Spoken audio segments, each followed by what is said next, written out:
You'll be moving to our branch office starting tomorrow. Is this a demotion? No, the branch just needs more hands. Having a transfer so quickly is odd. Just yesterday, did someone in a position of authority say anything? The boss's expression tightened as he applied more pressure. Jason, you should be grateful it's just a demotion and not something worse. I argued, I haven't done anything wrong. The manager simply placed his hands on his head, clearly frustrated. Yes, you haven't done anything improper, but occasionally the circumstances and the parties involved are simply too complex. Not all that seems right always is. You ought to be aware of that if you work in the business sector. I have no desire to comprehend that, I said without thinking. The manager sighed heavily. I may not agree with what you're saying, but I'll accept the decision quietly. The decision to demote someone was made in an instant. My supervisor said that I was demoted because I was unable to assess people and circumstances, but I didn't see it that way. The event was only yesterday. While I was passing through the train station, I saw an elderly man purposefully bumping into women. He fits the description of a bump into guy. Why was that guy intentionally doing it? That's risky. Observing ladies stumble and fall due to him was more than unsettling. The old man seemed to detect something as I was going to approach him, and he hurriedly vanished into the crowd. There was an unusual tension in the air when I arrived at the office, still irritated.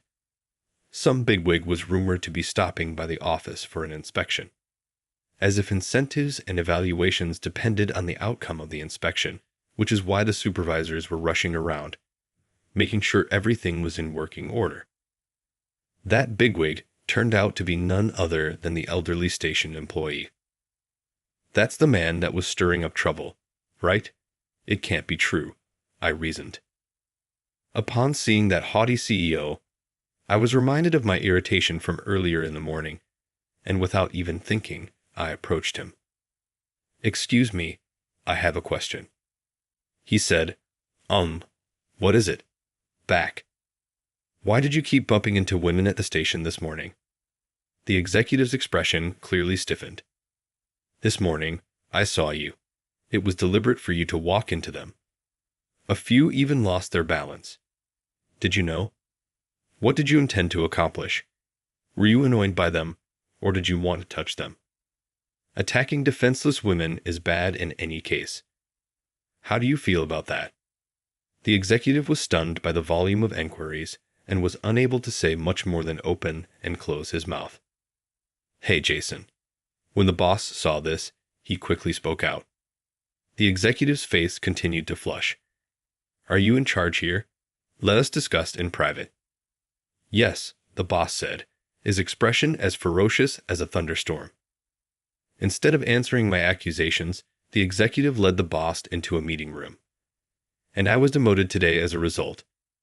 My employer was inconsolable, and the big shots were furious, but I still think I said nothing improper.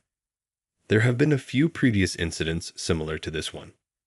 It's acceptable to call attention to bad behavior, regardless of the status or position of the person making the statement.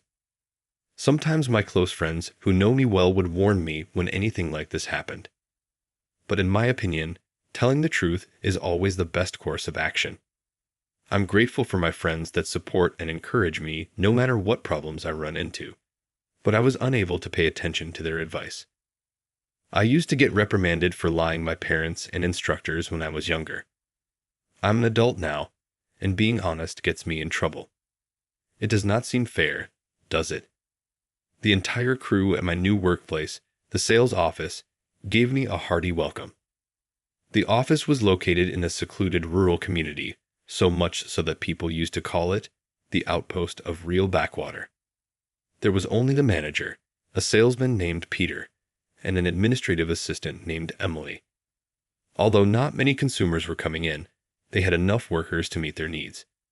There's no way I'm going to be able to perform better here, and they even reduced my compensation by cutting my allowances. It seemed like a standard downsizing. Hopefully, we can collaborate successfully. This place seems to be quite relaxed, I added extending my greetings to the trio. Everyone appeared briefly stunned. You certainly are direct. Jason, let's stay occupied together. That sounds good. Well, yes, indeed. In that vein, let's all try our hardest. Peter may have had the playboy appearance, but the manager came across as a cheerful old man. Jason, I'll usher you to your desk. With a cane in her left hand, Emily got to her feet after exchanging greetings. Wait, why the cane? I inquired. Emily gave me a tapping motion with her right leg. A few years ago, I was in a serious accident. Since then, I've needed this. She moved across the office with grace, guiding herself with her cane. It's your desk, please. That's where the bathrooms are. It was fascinating to watch her move between bookcases and desks with such ease. She appeared to get self-conscious as I kept staring, attempting to cover up her cane. Please avoid staring. I am aware of my oddities.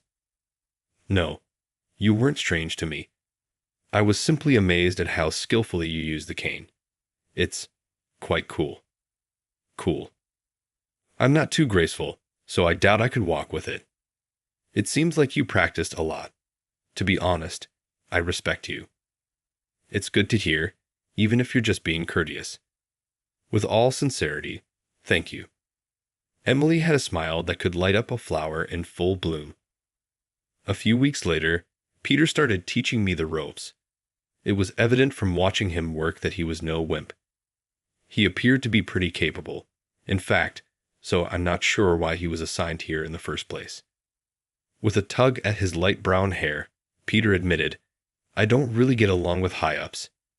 His ears, which have several piercings, are visible behind his hair, which is a little long at the nape. Well, as long as one isn't disheveled, appearance shouldn't really matter. True, people in positions of authority frequently disapprove of these expressions.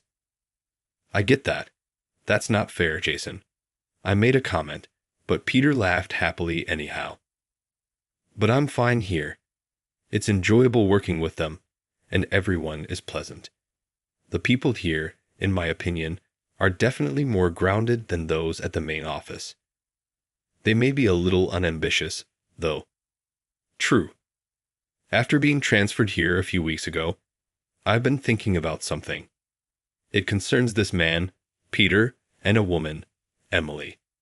Despite their claims to be only coworkers, it's obvious they have diverse perspectives on one another.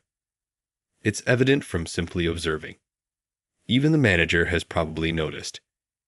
They just need to let each other know whether they have feelings for one another. What's causing them to hesitate, I wonder? I asked Peter how he felt about Emily, and he gave me an uncomfortable look and knitted his brows. She is usually a huge assistance. She is a decent person and sincere. How about on a romantic level?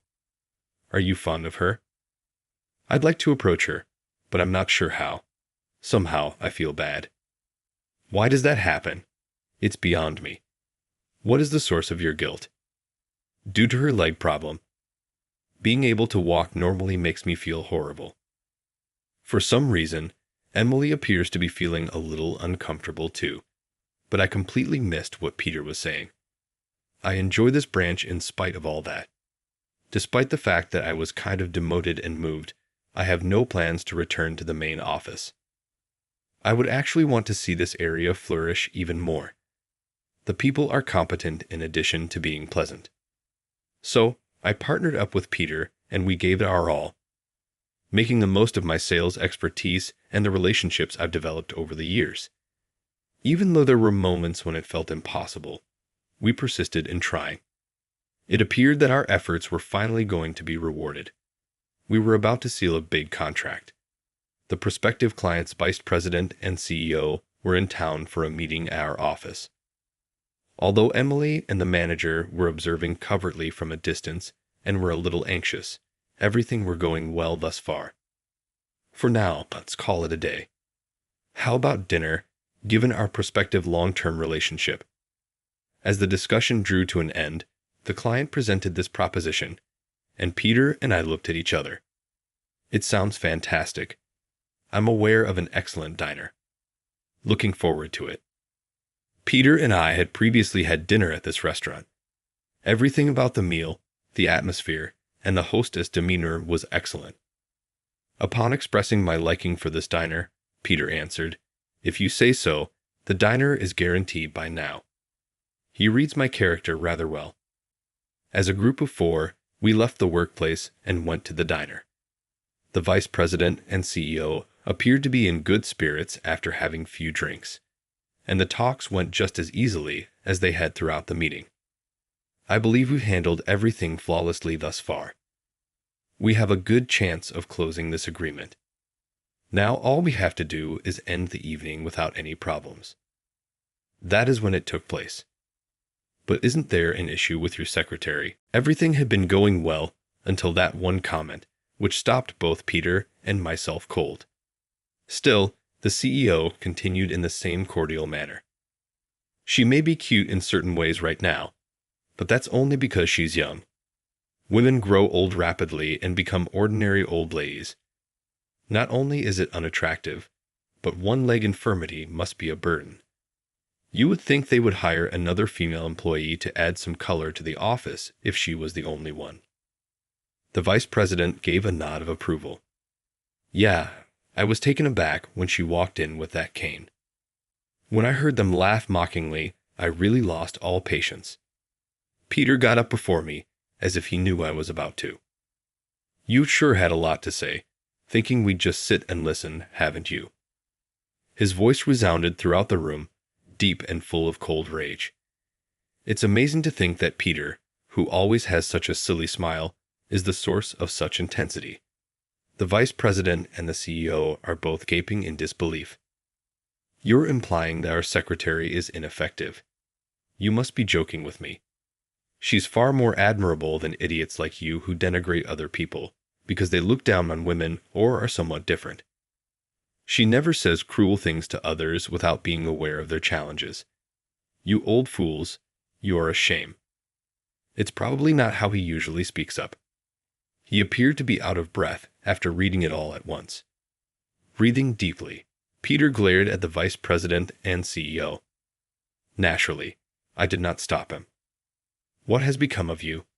It's unkind to the coworker. It was so funny to watch Peter change all of a sudden, and the vice president stutter in shock, that I nearly started laughing. You don't have the right to treat someone from a different company poorly just because it's a social gathering. You guys are the ones who are disrespectful here, if anything. What did you say? Peter was not the only one who joined in, challenging them both and turning them both red with rage. Why are these guys acting this way? I'm done. Come on, let's go. Yes, sir. Their footsteps echoed as they stormed out of the restaurant, fuming. The private dining area was silent as soon as the sliding door closed behind them. Peter sighed deeply and sank into his chair. Oh no, that was a bad idea, especially in the middle of a business meeting. I was informed by the manager that he is supporting me. He must have been afraid after realizing how serious the situation was. I gave him my phone in a low voice after noticing how miserable he looked. Our branch office was contacted during the conversation. Jason, what is happening? Simply have a conversation with them. Peter timidly placed the phone to his ear. Hello. You did great, Peter. The manager's voice was crystal clear and audible from the other end. I gave Peter a comforting shoulder pat when I noticed his perplexed expression. Since they first started insulting me, I've actually remained on the queue the entire time. I instantly felt that kind of person was beyond our ability to handle. To make sure they weren't lying, I answered the phone so the manager could hear them. So he heard everything I said? Peter, I heard you completely. You made the correct decision. Well done. Excitedly, the manager's voice sounded out. You're correct, Peter. Many thanks for that. I'm ecstatic, Emily. Peter's eyes lit up as soon as he heard Emily's voice, which was just as happy as the manager's. I could still hear compliments for Peter and myself at the other end of the phone. I gave Peter a fist bump while he was attempting to reply while trying not to cry. He gave it back giving me a triumphant fist bump. With a client like that, problems would have most likely arisen eventually. It's fortunate that we learnt about them quickly. But if you could get a comparable deal shortly, it would be extremely appreciated. Maintain your good work, the manager stated in a tone that was characteristically casual for him to provide such a high directive. Though sales are still difficult and the deal fell through, there was one bright spot. Peter and Emily began dating. It appears that after they made a stand that day, the dust settled between them. The best policy is, in fact, to be honest. Jason, I appreciate you picking up the phone back then. You made it possible for us both to go forward. Emily was beaming and looked beautiful as ever. Congratulations, you make a great couple. I'm grateful. I won't break my heart, so don't worry. Yes, but hold on. What? I apologize, Peter, but you will have to overlook such a remark. I simply can't keep secrets. It's time to move on and possibly look for love again.